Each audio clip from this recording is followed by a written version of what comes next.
Hola, buenas tardes a todas y a todos. Estamos esperando un ratito para que se conecten algunos amigos, amigas que han manifestado interés por este programa de hoy día. Eh, Seguramente ustedes lo han visto, este es un programa de mi candidatura. Soy Lucio Cuenca, eh, candidato constituyente en el distrito 12 por la lista Voces Constituyentes, que es una lista de movimientos sociales y organizaciones territoriales de las 5 comunas de acá de este distrito, donde está La Florida, Puente Alto, San José de Maipo, Pirque y La Pintana. Eh, Hoy día vamos a tener un espacio para compartir con mi compañera de lista, que representa el movimiento feminista de la coordinadora 8M. Y bueno, como lo dice este programa, eh, es la previa, ¿no? Y en estos días hemos estado justamente en la previa de la huelga general feminista de la conmemoración del 8 de marzo y por lo tanto es muy atingente poder conversar con Alondra, ¿no? Saludar aquí a mi amigo Ricardo Galás, que está enviando unos cariñosos recordatorios y saludos. Eh, Como le decía, estamos en una situación, bueno, bien especial también, ¿no? Con esta jornada de lucha del movimiento feminista, en un contexto de pandemia donde además estamos en un proceso de retroceso en muchas comunas y regiones, lo que representa también mayores dificultades, pero que no amilana los esfuerzos, las energías que se vienen movilizando ya hace tiempo dentro de nuestro país, ¿no? Y seguramente la creatividad, la convicción del movimiento va a nuevamente mostrar las múltiples facetas eh, que van a expresar, ¿no? Esta gran potencia feminista, como lo dice el movimiento, y que a pesar de las restricciones seguramente se va a manifestar con mucha fuerza, también en un contexto de proceso constituyente, afectado también por estas restricciones, ¿no? Pero también por las restricciones del sistema. En estos días hemos tenido que salir a denunciar y a hacer visible lo que los medios no muestran, ¿no? Y que tienen que ver particularmente con la discriminación hacia las listas de los movimientos sociales, respecto, por un lado, del financiamiento, del acceso al financiamiento estatal y también de los tiempos de la franja electoral, ¿no? A la cual tienen derecho las distintas opciones que participan de un evento electoral como este, que quedó establecido en la ley, pero bajo criterios de distribución de tiempo que son extremadamente discriminatorios, ¿no? Las listas de los movimientos sociales hemos tenido que sortear muchas dificultades, como por ejemplo la recolección de firmas, de patrocinio, ¿no? Que para sorpresa de muchos y muchas tuvieron un respaldo amplísimo. Todas nuestras listas de los movimientos sociales alcanzaron 5, 6, 7 o más veces la cantidad mínima de patrocinios que requerían para lograr su inscripción. Entonces, obviamente, allí hay un síntoma de que hay una sociedad que está despierta, como dice la revuelta, ¿no? Como dice el estallido social desde el 18 de octubre, y que está movilizado, ¿no? Y que por lo tanto busca manifestarse también en este proceso institucional a partir de tener espacios para autorrepresentarse en la Convención Constitucional y poder efectivamente democratizar la Constitución, desmercantilizarla, desprivatizarla y que efectivamente podamos vivir en un país con bases democráticas, con una constitución que se haga cargo de las nuevas problemáticas que se han hecho más que visibles en el último tiempo, como por ejemplo las temáticas que queremos conversar hoy día en este programa, pero también hacerse cargo de la crisis ambiental, hacerse cargo de la crisis ambiental global, cómo eso afecta a los territorios, cómo afecta la vida en general, que es un factor también que cruza transversalmente la desigualdad que nuestro país vive, ¿no? Y por lo tanto son temáticas que deben estar consideradas en la nueva Constitución. Estamos haciendo una breve reseña mientras se van incorporando algunas personas al programa. A ver si ya llegó Alondra por ahí para que podamos, ya la estamos viendo ahí en la conexión, para que podamos empezar, que es un programa semanal que estamos haciendo en función de mi candidatura, la candidatura al proceso constituyente en el Distrito 12. Hola Alondra, ¿cómo estás? Hola, ¿bien y tú?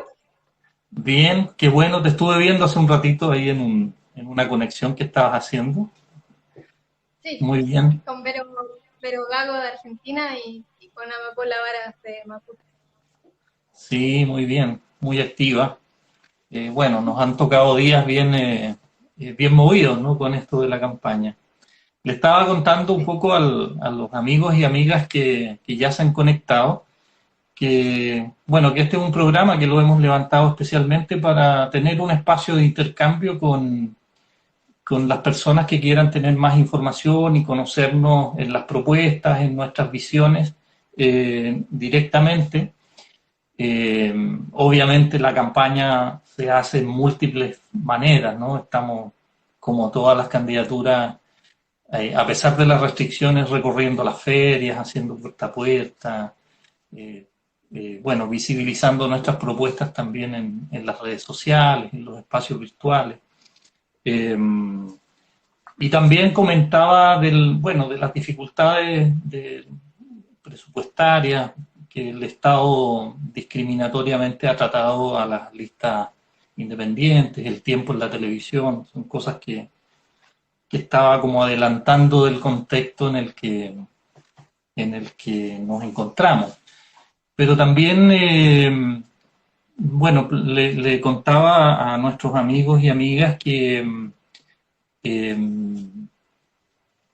esta es esta candidatura, la lista Voces Constituyentes, es parte de un proceso, ¿no? De un proceso de una asamblea de más de 40 organizaciones del distrito, de las 5 comunas, y Voces Constituyentes es una expresión de eso en función de apropiarse y de ser protagonista del proceso constituyente, incluso más allá del proceso electoral, ¿no? Entonces, y en ese contexto estamos en esta conversa y también de que, bueno, como le hemos denominado a este programa, la previa constituyente, sin duda hoy día la previa es la huelga general feminista y el 8M.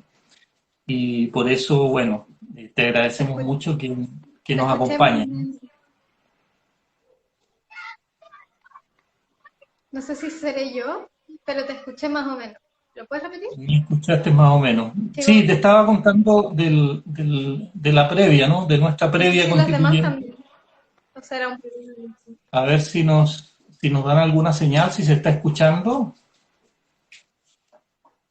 Alguien que nos cuente ahí por el chat si están teniendo dificultades. ¿Es la mía o es la de Alondra? O...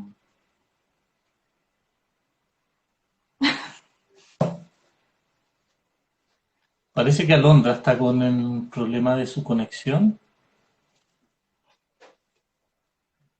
Alondra, no te vayas.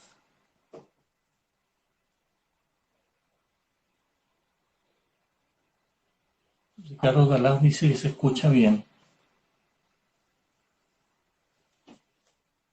A ver si quizás si Alondra sale y vuelve a entrar, nos ayuda a mejorar la conexión. Alondra se pega, dice. Te escucho muy mal. Voy a salir y volver a entrar. Eso, por A ver si es un favor. problema mío. Gracias, Alondra. Sí. Bueno, qué lamentable que vamos a intentar de nuevo con la conexión. Eh, bueno, para nosotros es muy importante, compartimos con Alondra esta alternativa de la lista Voces Constituyentes. Alondra encabeza nuestra lista como representante de la coordinadora feminista 8M. Y en esta lista también les cuento que, bueno, hay representantes de distintos movimientos, ¿no? Está mi candidatura a partir del movimiento socioambiental, presentada por la Red Metropolitana No Alto Maipo y apoyada por el Movimiento por el Agua y los Territorios. También hay representación del movimiento No Más AFP, de la diversidad sexual, de jóvenes que trabajan con niños, adolescentes en la zona de Puente Alto, de asambleas territoriales de acá del territorio que son parte de estas nuevas expresiones de organización que surgen en lo previo y durante la revuelta. Por lo tanto, es una lista muy diversa, pero también una expresión muy poderosa de lo que ha sido el proceso de los últimos años. Bueno, y del último año y medio aproximadamente, ¿no? Sin duda, para nosotros, el proceso constituyente que está abierto es producto de la revuelta, ¿no? Si bien la demanda por la Asamblea Constituyente y el proceso constituyente se abre años anteriores, cuando se pone sobre la mesa los movimientos, la ciudadanía, sin duda tiene un punto de inflexión en el 18 de octubre, ¿no? Donde allí además se articulan y concurren las distintas demandas hacia la gran demanda de la Asamblea Constituyente y la nueva Constitución. Estaba un poco comentando, Alondra, algunas cosas del contexto de nuestra lista y del proceso, que somos producto también de la revuelta y el estallido social, y que, bueno, que esta lista es una articulación producto de eso. Ha sido un proceso bien interesante porque ha sido acompañado de todo un proceso de deliberación de las organizaciones, en una asamblea que se crea, y que también, bueno, articula esta lista, ¿no? Con estas representaciones. Así que, bueno, muy importante para el momento que estamos viviendo, ¿no? Y te decía hace un rato, retomando, Alondra, que sin duda, bueno, para este programa que se llama La Previa, hoy día ya se está viviendo y estamos en la previa de la huelga general feminista y del 8M, ¿no? De la conmemoración del 8M. Así que te agradecemos mucho que nos compartas tu tiempo y tus visiones en esta conversación que hemos pensado hacer contigo. Yo quería, bueno, presentarte, ¿no? Así muy brevemente, quizás tú misma pudieras ampliar luego la presentación. Alondra es psicóloga de la Universidad Católica, psicóloga clínica, y ha sido una gestora del movimiento de la coordinadora feminista 8M, ha sido su vocera por un tiempo. Y en este momento, bueno, está en representación de la coordinadora feminista 8M en esta candidatura, ¿no? Que ha sido definida por la candidatura del movimiento feminista. Muchas gracias por acompañarnos hoy día, Alondra. Si quieres, no sé, agregar algún otro antecedente. Yo quería partir pidiéndote quizás quisieras un comentario. Mira, ayer circuló mucho una noticia, ¿no? que puede ser, tiene como distintas lecturas, pero yo creo que en el caso del contexto de la huelga y el 8 de marzo, quizás ahí tú nos puedes comentar cómo te llega, digamos, esa noticia. Salía, bueno, en todos los medios esto de que por primera vez, parece que además es una información errada, ¿no? Pero los medios formales lo presentaban como que primera vez que una mujer joven, una mujer estudiante, entraba en el primer lugar seleccionada para estudiar ingeniería en la Universidad de Chile. ¿Qué te rememora eso? Como feminista, digamos, qué lectura Ay, te hace ese tipo lamento, de apreciaciones? lamento mucho tener tantas dificultades de conexión porque una vez más me perdí la pregunta. ¿Es primera vez que qué? Primera vez que una mujer, una estudiante, sacaba el puntaje más alto para entrar a ingeniería de la Universidad de Chile, ¿Es ¿no? primera vez que una mujer lidera la postulación a ingeniería en la Universidad de Chile? ¿Esa era la noticia? Sí. Esa era la noticia Ah, muy profusamente mostrada ayer, digamos.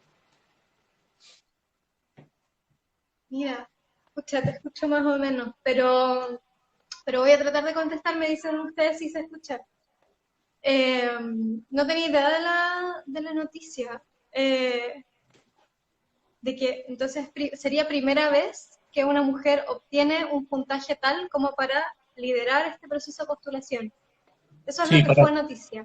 para estar seleccionada en la Facultad de Ingeniería de la Universidad de Chile, que obviamente es un feudo del patriarcado y de la masculinidad en toda su expresión, digamos. Mm, sí.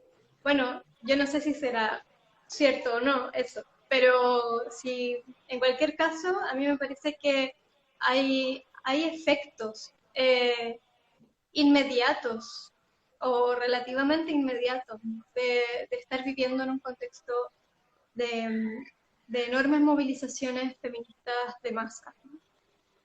Hay sectores que se regodean un montón, sectores que odian a las mujeres, ¿no?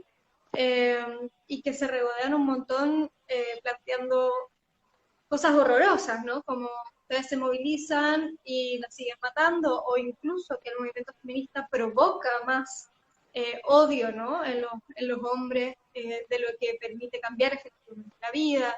En fin, son discursos espantosos, pero que están circulando, ¿no? Y yo pienso que una noticia como esa, junto a otras muchas noticias que ponen de manifiesto que hay efectos inmediatos en la forma en la que una disputa feminista de masas va abriendo camino ahí donde antes exclusivamente veíamos la inercia de los sentidos patriarcales, ¿no? De las formas de pensar patriarcales. Yo pienso, o me recordó inmediatamente, cuando estaba en el colegio, a mí me gustaba mucho matemáticas, famosa ñoña. Mi papá es profesor de matemática de liceo y desde muy chiquitita él me enseñó mucha matemática y nunca me hizo sentir que eso fuese algo ajeno a mí. Pero en el colegio recuerdo muy nítidamente, porque es una de las rabias profundas que a una la tornan feminista también, yo creo, que un profesor de matemática era el momento de poder enseñar como un contenido adicional, ¿no? Las demostraciones, demostrar afirmaciones matemáticas, que es algo que no suele enseñarse en la enseñanza media y que es un aprendizaje adicional. Y recuerdo patentemente a ese profesor, yo me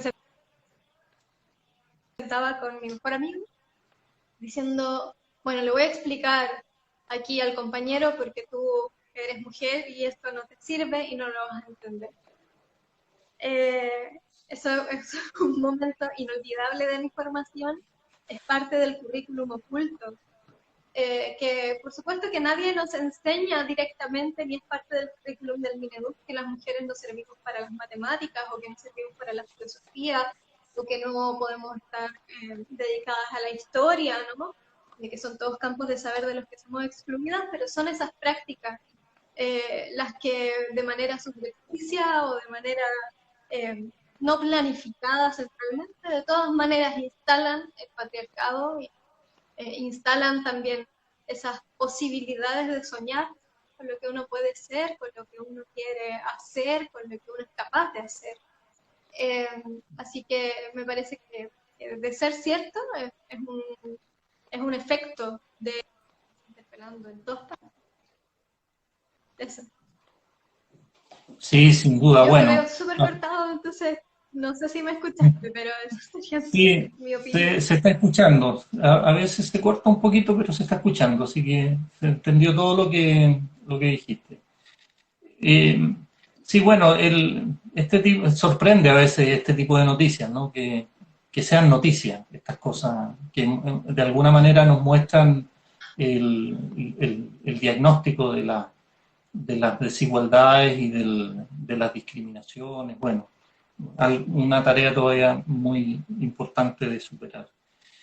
Yendo más a nuestros temas, tanto del proceso constituyente como la, el papel que ha tenido hasta ahora el movimiento feminista, ¿no? Queríamos un poco plantearte ahí, pedirte algunas reflexiones. Sin duda, el movimiento feminista ha sido quizás ha sido muy importante en la revuelta y en el proceso de los últimos años. Y,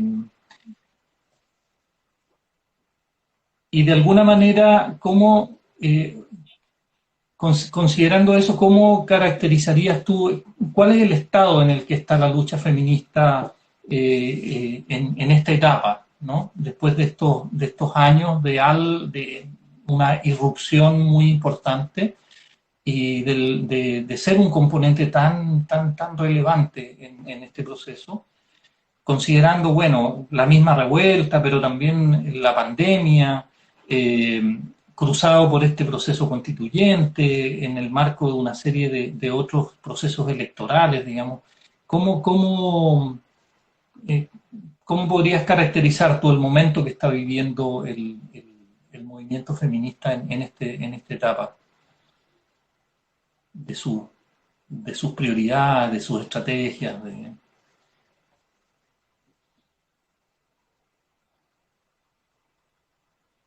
Ahí está. Bueno, te escuché más o menos, pero la grandiosa Karen Ardiles me escribió por interno el resumen de la pregunta, que entiendo que refiere a cuál es el estado actual del movimiento feminista que tuvo también un componente tan importante en la revuelta, ¿no? Y que ha sido tan importante en los procesos de politización de masas que se han desarrollado en nuestro país en los últimos años, que vienen de una larga historia, de un arco largo de politización, en el que, bueno, tú también participaste muy activamente, ¿no? Durante todos estos años de gestación lenta, socioambiental, presente prácticamente en más de 100 conflictos socioambientales. Entonces, ¿cuál es el estado actual del movimiento feminista? Yo pienso que es un estado de, ¿cómo plantearlo? De una organicidad nueva del movimiento social y popular. Desde el 2016 en adelante, con la irrupción del Ni Una Menos internacionalmente, pero también en nuestro país, el feminismo ha desplegado su potencial aglutinador. Y con eso lo que ha permitido ha sido la creación en diversos espacios y territorios de organizaciones de todo tipo, ¿no? Levantadas desde el feminismo, con múltiples objetivos, con muy diversas entre sí, constituidas por mujeres sin historia militante, con historia militante, que han sido parte de la izquierda, que han sido parte de los movimientos sociales, que han sido parte de otros espacios y que llegan al feminismo desde esas cauces múltiples, ¿no? Que conforman el río de nuestra lucha, ¿no? Y yo pienso que estamos en un momento en el que el movimiento feminista está sosteniendo, en un contexto de mucha adversidad social y política, esa incipiente autoorganización y esa incipiente construcción de capacidades políticas y de capacidades sociales, ¿no? Que en muchos casos lo que hacen es suplir ahí donde el Estado no existe, ¿no? Nosotras levantamos este año, a raíz de la agudización de las violencias patriarcales, levantamos una red junto a la Red Chilena contra la Violencia hacia las Mujeres, junto a las organizaciones de psicólogas y trabajadoras feministas de la psicología, junto a la Secretaría de Mujeres Inmigrantes, la Corporación de Desarrollo de la Mujer La Morada, levantamos una cuestión que se llama En Red Nos Cuidamos, porque necesitábamos indexar, mostrar en un mismo lugar todas las iniciativas de apoyo psicológico, de apoyo legal, de asistencia concreta que se han levantado porque el Estado es incapaz de hacerse cargo de proveer de lo mínimo para poder hacer posible, no, ni siquiera erradicar la violencia contra las mujeres, ¿no? Sino que al menos prestar un soporte en contextos en los que la vida está peligrando, ¿no? Cuando tenemos un Estado que se tarda 72 días corridos, llama a los números de emergencia para poder tener asistencia cuando su vida corre peligro. Entonces, eso por una parte, ¿no? Tenemos un movimiento que está en lo inmediato preocupado y desplegándose muchos conflictos muy urgentes, ¿no? Y que, pese a la urgencia y a la inminencia de la muerte y del horror, es también capaz de construir condiciones de politización y marcos de discusión y de debate programático que incluso logran plantearse y preguntarse, bueno, ¿en qué debería consistir un proceso constituyente feminista? ¿Cuál es un programa feminista para la constituyente? ¿Cuál es un programa feminista en términos de urgencia? ¿Cuáles son también las orientaciones generales de nuestro programa, más allá de todas las demandas por separado que hemos logrado reunir al programa contra la precarización de la vida?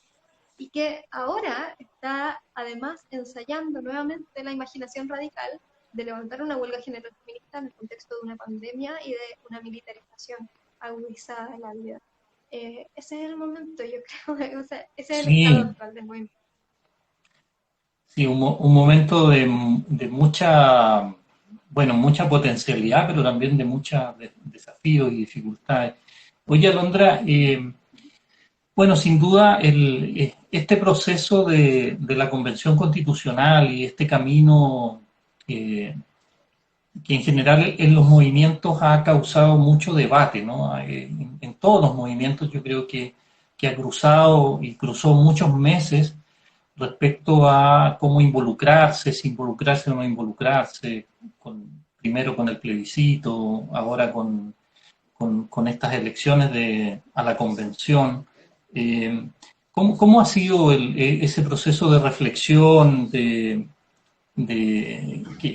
ha tenido el movimiento feminista bueno, que llega a tomar esta decisión de participar en el proceso autorrepresentándose, digamos, ¿no? Y con esta alternativa de movimientos sociales y de opciones independientes?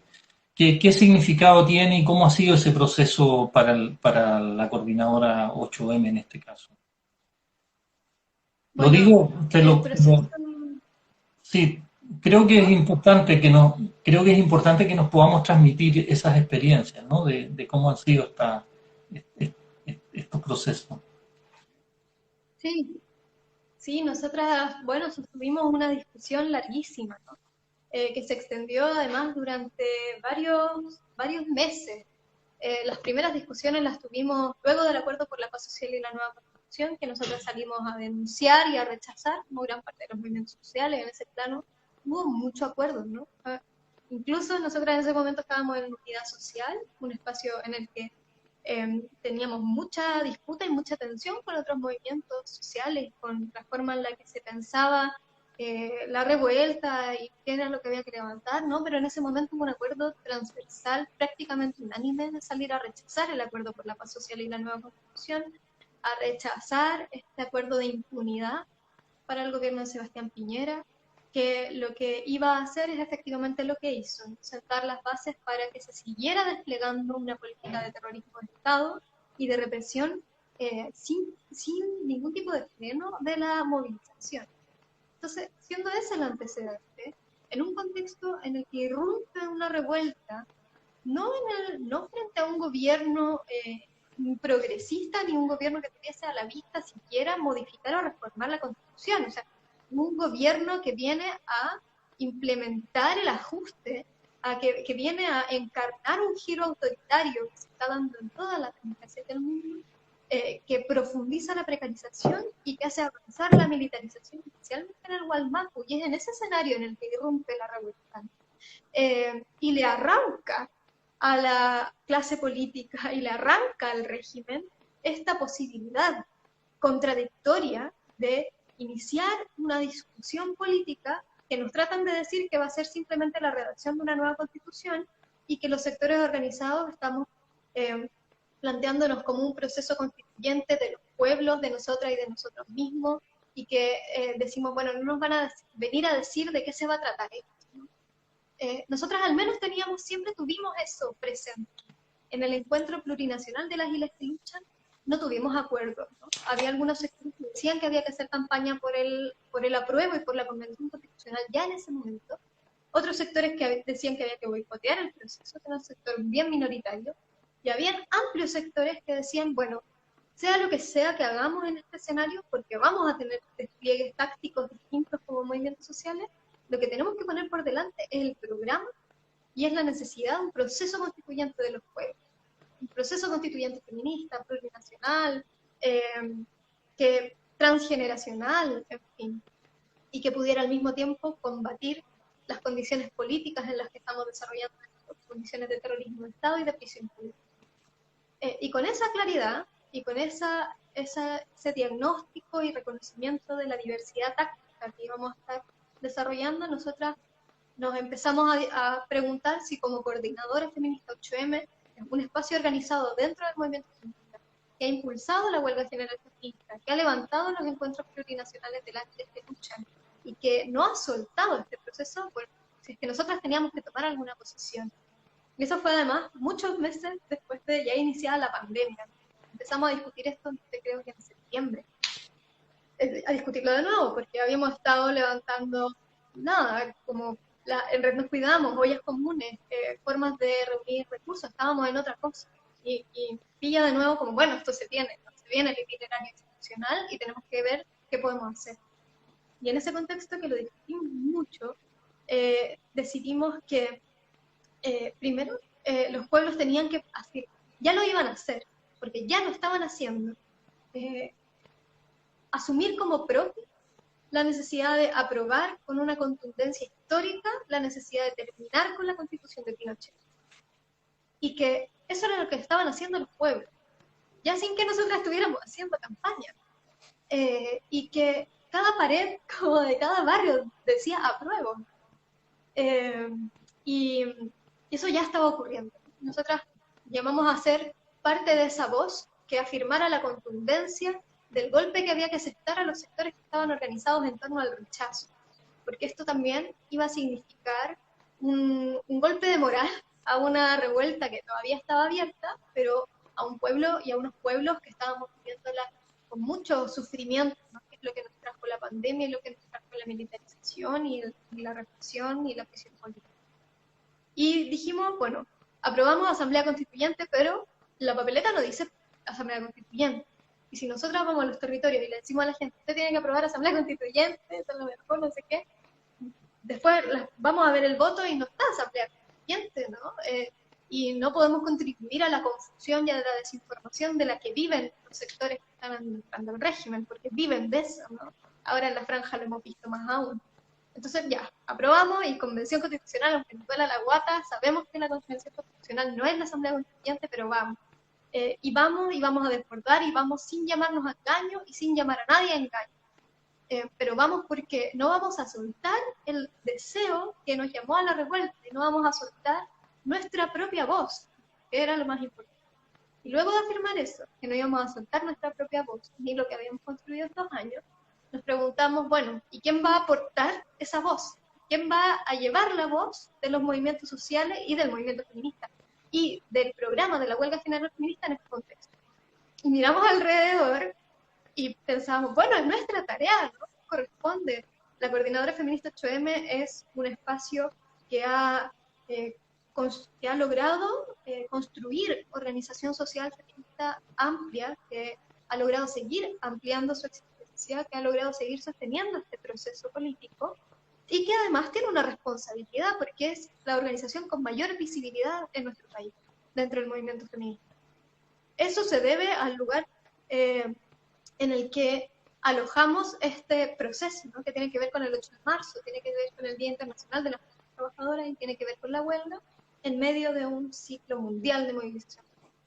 Dijimos, un montón de vecinas y vecinos organizados, un montón de pequeñas organizaciones sociales, un montón de incipientes espacios de deliberación política popular van a querer ir, ¿no? Van a querer disputar. Y nosotras tenemos la responsabilidad de ponernos a disposición de esa disputa, porque tenemos muchas posibilidades de fortalecerla y de potenciarla. Y fue efectivamente así. En el caso de nuestra lista, el hecho de que nosotras nos hubiésemos comprometido con este proceso también permitió reunir los patrocinios con mucha holgura, ¿no? Permitió presentarnos a este momento con esa potencia. Y nosotras creíamos que era una responsabilidad nuestra poder hacer eso. Y hacerlo con independencia de todos los partidos que han administrado los últimos 30 años. Eso es lo hice largo, pero fueron meses, resumidas en unos minutos. No, pero es muy importante lo que tú nos cuentas, ¿no? Y cómo se han cruzado estas reflexiones, porque en el movimiento socioambiental también, con la diversidad que lo compone, ha sido un proceso a veces difícil, a veces más fluido, pero claro, se necesita procesos colectivos, ¿no? Se necesita, y también estar a la altura del tiempo político que se está viviendo. Entonces, combinar esas cosas a veces es un poco difícil. Alondra, te quería llevar un poco al terreno de lo socioambiental, ¿no? Bueno, tú sabes, en mi caso yo tengo una larga experiencia en conflictos socioambientales y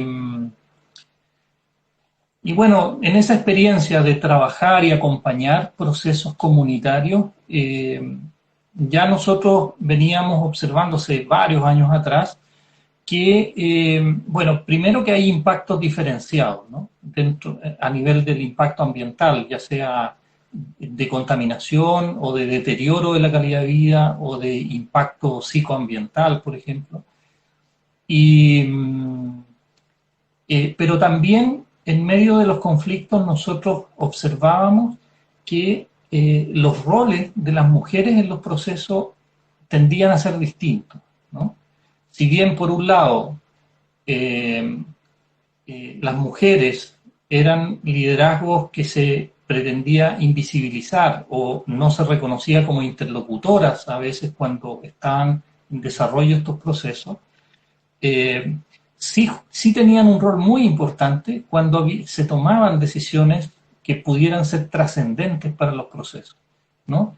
Por ejemplo, nos tocó en muchos casos ver que las dirigencias masculinas tendían a la negociación y a la interlocución con la autoridad y a veces se olvidaban un poco del problema de fondo, ¿no? Cómo se estaba afectando la vida de la comunidad. Y las mujeres golpeaban la mesa y establecían medidas, digamos, correctivas a veces es la tendencia del poder o de la figuración, ¿no? Y en ese camino, bueno, hemos hecho experiencia y también muy buenas alianzas con las organizaciones de mujeres al interior de estos procesos, ¿no? Porque desde el ambientalismo, desde el ecologismo, como que se hace una conexión ahí, ¿no? Con lo que está en el fondo en disputa, en peligro. ¿Qué aporte has visto tú desde este feminismo que viene de las luchas socioambientales y territoriales al conjunto del movimiento feminista, ¿no?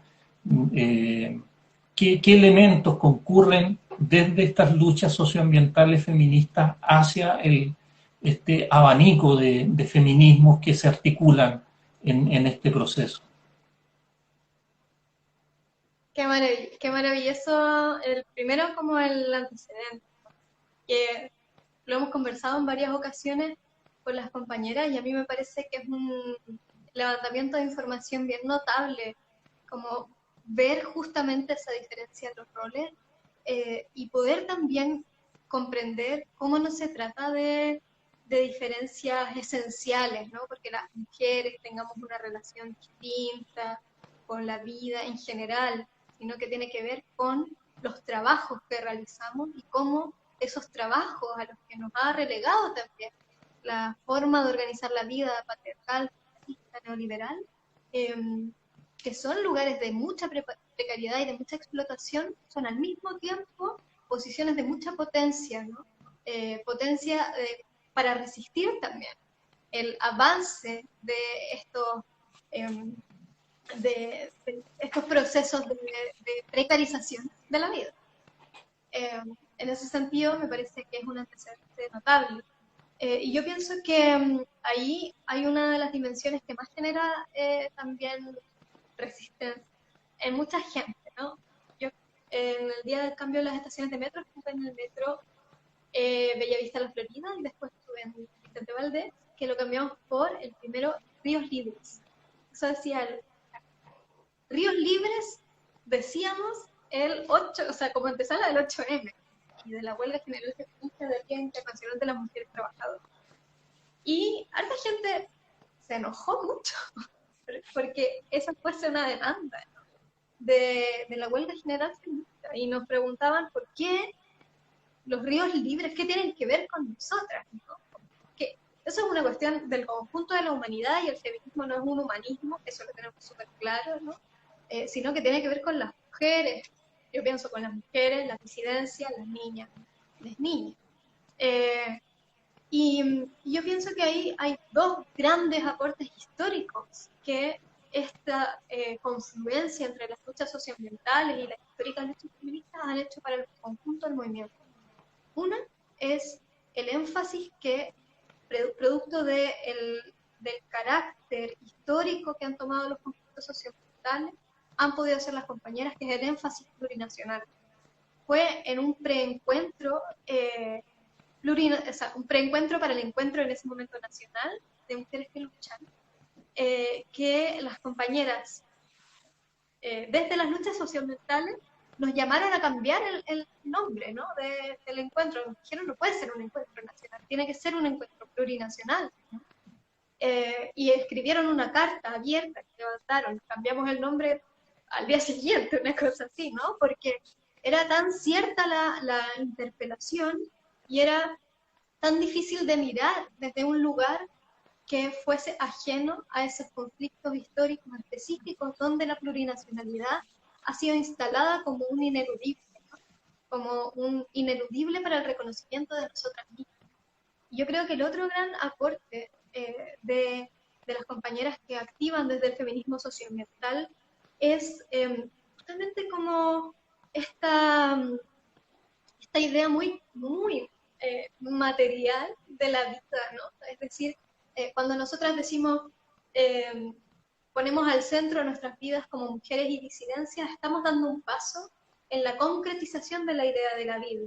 Pero cuando estamos diciendo, ponemos al centro esas vidas nuestras, como vidas que son vidas en común, vidas en el seno de una naturaleza que no es algo distinto de nosotras, sino en el medio de las cuales nosotras podemos existir, que son las condiciones mismas de nuestra existencia.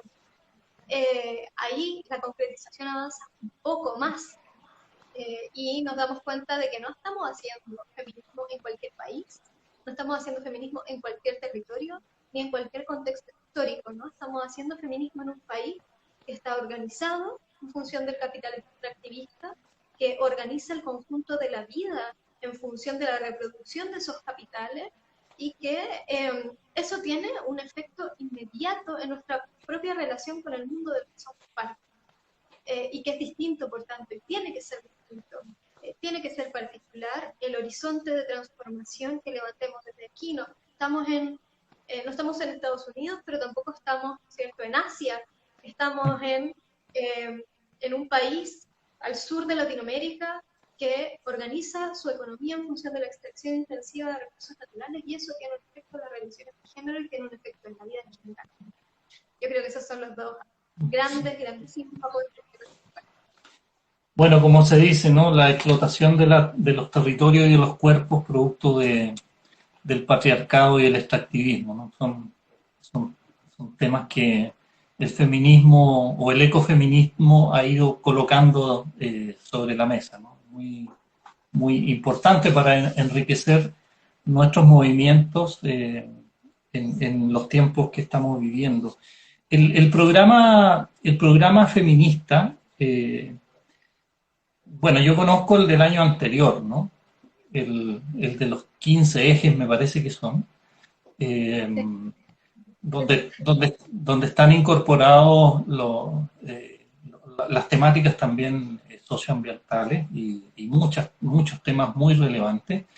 Pero hay en el encuentro del año anterior hubo un esfuerzo bien interesante de escribir, ¿no? Pero también de plantear propuestas constituyentes. Y eso, bueno, sería largo enumerar acá, ¿no? Cada uno de ellos, pero sin duda, bueno, allí concurren los temas más propiamente feministas, digamos, de la tradición histórica y una amplia gama de otras visiones y demandas. Yo te quería preguntar, sin duda, cada una de esas propuestas debe estar en el debate constituyente que estamos atravesando, ¿no? ¿Cómo ustedes han pensado? Porque lo que nos pasa desde los movimientos es que queremos plasmar ciertas cosas en la Constitución, pero siempre surge la duda de si eso efectivamente luego se va a implementar, o cómo incorporamos una medida en la misma Constitución que haga que esas cosas se implementen, se modifique la institucionalidad, se asegure el financiamiento, no sé. ¿Cómo tienen pensado ustedes combinar esa rica propuesta del programa feminista contra la precarización de la vida, así he escuchado que se le denomina, con vincular, digamos, hacer, no sé cómo decirlo, autoejecutable, vinculante, o cómo si han hecho algunos planteamientos en esa dirección, de asegurar, digamos? Sí, yo pienso que ahí es una pregunta, una vez más, por una dimensión táctica de la lucha que estamos enfrentando, ¿no? En el sentido de cómo podemos. Sabemos que la revuelta no se despertó o no se levantó exclusivamente para poner fin a una constitución.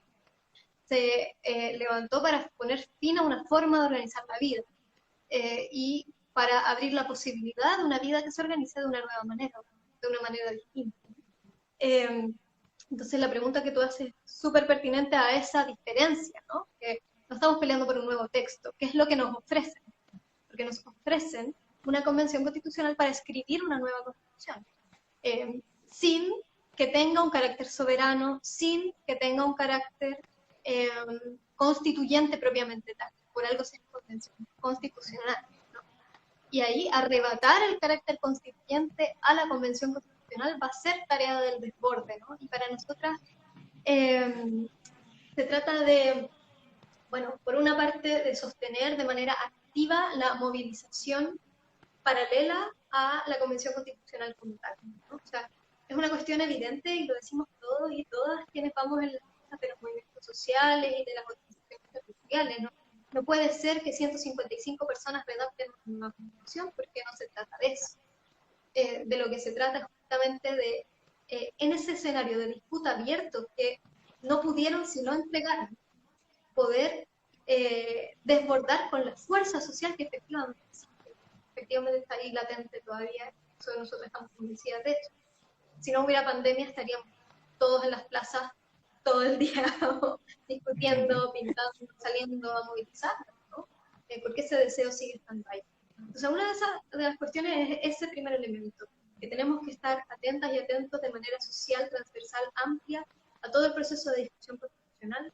Y yo pienso que ahí te puedo dar una opinión personal, porque nosotras no tenemos necesariamente una respuesta sobre cómo se traduce la dimensión de urgencias del programa feminista contra la precarización de la vida con la redacción de la nueva Constitución, pero lo que yo pienso es que va a ser sumamente necesario poder discutir algunas disposiciones transitorias que podamos impulsar desde los movimientos sociales en la mayor unidad posible, que puedan desde ya forzar a este Estado, que va a hacer todo lo posible por conservar su carácter inalterado, forzarlo a tomar algunas medidas inmediatas. Yo pienso que ahí hay algunas que tienen que ver con las zonas de sacrificio.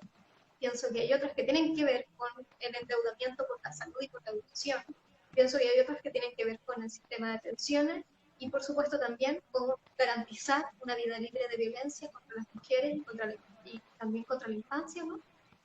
Y poder también tener algunas disposiciones transitorias para hacernos cargo de la reparación de derechos humanos a gran escala que vamos a tener que iniciar en este proceso. Y lo último que diría es que, a diferencia de lo que nos dice la derecha en todos lados, no necesitamos una constitución para los próximos 50 años en Chile, ¿no? No necesitamos una constitución que quede grabada en piedra tal y como salga, porque sabemos que además el rechazo a una nueva constitución va a estar sobre representado en esta convención constitucional, porque diseñaron la cancha a su medida, ¿no? Y lo que necesitamos, pienso yo, es una constitución que sea útil a la consecución de este proceso de lucha que no va a terminar en la nueva constitución, sino que va a seguir teniendo lugar luego de finalizada la convención constitucional. Y ahí necesitamos una constitución para luchar. Necesitamos una constitución que abra el terreno que se siga profundizando. Y como que se empieza a repetir eso, ¿no? Que esta constitución para los próximos 30 años y en realidad lo que debe establecer la Constitución es que si la soberanía de los pueblos de este país en 5 años más quieren modificar o cambiar o tener una nueva Constitución, debe estar garantizada la manera de hacerla, ¿no? Más que decir que esto va a ser grabado en piedra durante los próximos 30 o 40 años. Creo que es una forma de anticipar un amarre que no debiéramos aceptar, digamos, ¿no? Sino que instalar justamente lo que tú dices, ¿no? Que sentar las bases para que esto se siga transformando en el futuro. Alondra, bueno, ya lo comentaba, el movimiento irrumpe con mucha fuerza, sobre todo en los últimos años, si bien esta es una lucha histórica. ¿Cómo, para usar los últimos minutos en función de la huelga y este 8 de marzo, que creo que es lo más relevante en estos días, cómo se articula este programa del debate constituyente con la huelga como eje central de la estrategia del movimiento feminista? Creo que, o sea, sin duda están cruzados, ¿no? En este momento, proceso constituyente, huelga, el estado de la demanda de los feminismos en este momento en Chile. ¿Cómo la estás viendo en esa línea? La huelga y su estado en este contexto. Sí, bueno, voy a decir cómo no lo veo, primero, y después lo veo. Porque el año pasado, a puertas de la preparación de la huelga del 8M, teníamos la discusión sobre si, por ejemplo, la paridad tenía que ser una consigna de la huelga general feminista. Y dijimos que no tenía que ser una huelga general feminista. Sino que tenía que ser instalada como un efecto del carácter ineludible de nuestra existencia política como fuerza social. Y en este sentido para nosotras era muy importante, y es muy importante, no soltar la huelga como un proceso de constitución de una fuerza social autónoma, que no se desarrolla con el propósito de intervenir en la institucionalidad, sino que se desarrolla con el propósito de gestar la potencia y la capacidad de efectivamente desplegar un proceso de transformación de la vida. Y en ese sentido, la relación entre proceso constitucional y huelga es precisamente que la huelga vuelve a reponer una vez más en un escenario en el que podríamos tender a pensar que de lo que se trata es escribir una nueva constitución, que de lo que se trata es de luchar en la calle, que de lo que se trata es de levantar organización, que de lo que se trata es de articular, y que esas son las condiciones, de lo que se trata es de luchar contra el terrorismo de Estado y contra la violencia patriarcal, y que esas son las condiciones, como dice y que esas son las condiciones para que podamos hacer cualquier cosa en el contexto del proceso constitucional. Si no tenemos fuerza social, si no tenemos potencia social, no vamos a poder escribir una constitución que en alguna medida al menos nos permita seguir avanzando. Sin duda. O sea, la huelga como una perspectiva más de la lucha histórica también, ¿no? Y no solo de la situación puntual del proceso constituyente. Sí, tiene una dimensión para nosotros. Sí. Oye, una última cosa para no abusar del tiempo tuyo y de lo que nos están escuchando. Para cerrar esta conversa que ha sido muy ilustrativa creo para todos nosotros y nosotras, bueno, de alguna manera el 8 de marzo ha sido o se ha intentado capturar por parte del mercado y del patriarcado, ¿no? Por distintas modalidades. No voy a detallar eso, yo creo que más o menos todos no sabemos de qué estamos hablando, pero también de la expresión misma del 8 de marzo, ¿no? Como una gran gesta del feminismo, de las mujeres. ¿Qué mensaje le enviarías tú? ¿Qué es lo que nos encomiendas o nos transmites a los hombres para este 8 de marzo y en este contexto de esta movilización en las condiciones actuales?